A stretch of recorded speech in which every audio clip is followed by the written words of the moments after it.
کہتی ہیں کہ میرا شوہر جو ہے وہ پاکستان میں ہے، وہ میرے ساتھ رہے تو آپ 2 رکعت نماز پڑھ کے روزانہ یا لطیف ہو یا ودود اللہ کے نام ہیں، اس کی ایک تسبیح پڑھ کے دعا کیا کریں کہ یا اللہ میرا خاوند میرے ساتھ رہے تاکہ میرے حقوق صحیح طریقے سے ادا کر سکے، اللہ مدد فرمائیں گے۔ مجھے نیند نہیں آتی ہے تو سورۃ کہف میں جو آیت ہے وَضَرَبْنَا عَلَىٰ آذَانِهِمْ فِي الْكَهْفِ سِنِينَ عَدَدًا، یہ پڑھتے پڑھتے سو جایا کرو۔ اور بعض علماء نے لکھا ہے کہ آیت مبارک جو ہے اِنَّ اللَّهَ وَمَلَائِكَتَهُ يُصَلُّونَ عَلَى النَّبِيِّ یا ایھا الذین آمنوا صلوا علیہ وسلموا تسلیما، یہ پڑھتے رہو ضرور پڑھتے رہو تو نیند آ جائے گی۔ لیکوریا کی تکلیف ہے، چلنے سے بڑھ جاتی ہے، طواف کی تو مشکل ہوتی ہے، بہرحال آپ ایسا کر سکتی ہیں کہ پیمپر وغیرہ باندھ کے طواف کیا کریں، کوئی بات نہیں۔ ایک قرآن میں آیت ہے میری بیٹی،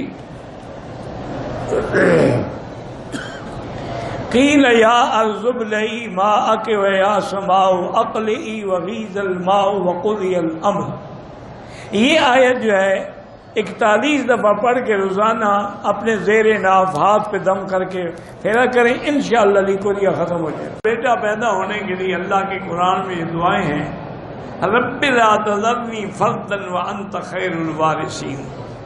باقی یا متین اللہ کا نام ہے، بیوی کے ناف پہ دم کرنا کر سکتے ہیں، کوئی بات نہیں، اللہ کا نام پڑھ کے دم کر دو، کوئی بات نہیں۔ ایک اور بزرگوں نے ایک عمل لکھا ہے، کتابوں میں موجود ہے۔ ایک شخص گئے تو دیکھا کہ ایک بندے ہیں، ان کی کتاب ہے تو اس میں ان کا نام ہے محمد ابن محمد ابن محمد ابن محمد ابن محمد۔ وہ حیران ہو گئے کہ سب کا نام محمد۔ انہوں نے پوچھا بھی کیا وجہ ہے، تمہارے باپ کا نام بھی دادا پر دادا اس سے آگے سب محمد۔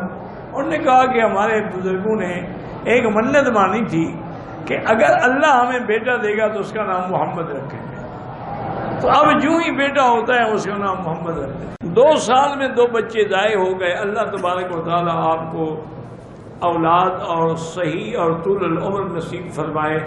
بہرحال علماء نے یہی لکھا ہے کہ جب پہلا یعنی ہفتہ حمل کا شروع ہو جائے تو بسم اللہ الرحمن الرحیم 50 دفعہ پڑھ کے وہ عورت کو دم کر کے پانی پہ دیں، پیتی رہے تو انشاءاللہ اللہ کرے گا اولاد صحیح سلامت پیدا ہوگی۔ ایک بہن کو کینسر ہے، میں نے پہلے بھی کئی دفعہ بتایا ہے، اللہ کے بندے اس کو یاد رکھا کرو یا ریکارڈ کر دیا کرو کہ سورۃ النجم کی جو آخری آیت ہے لیس لہا من دون اللہ کاشفہ، 1001 دفعہ پڑھنی ہے، اول آخر درود شریف، اس کو پانی پہ دم کر دو، پانی کا بڑا تو وہی پانی 11 دن تک صبح و شام ہر وقت اسی سے پانی پیے، اگر اس میں ٹھیک ہو جائے ورنہ پھر دوبارہ پڑھو، انشاءاللہ اللہ شفا دے۔ ہمارا ایک دوست اپنے ملک میں 2 سال سے لاپتہ ہے، اللہ پاک مہربانی کرے، اس کے لیے علماء نے لکھا ہے کہ سورۃ والضحیٰ پڑھ کے دعا کیا کرو، اور جب اس میں آیت ہے نا وَوَجَدَكَ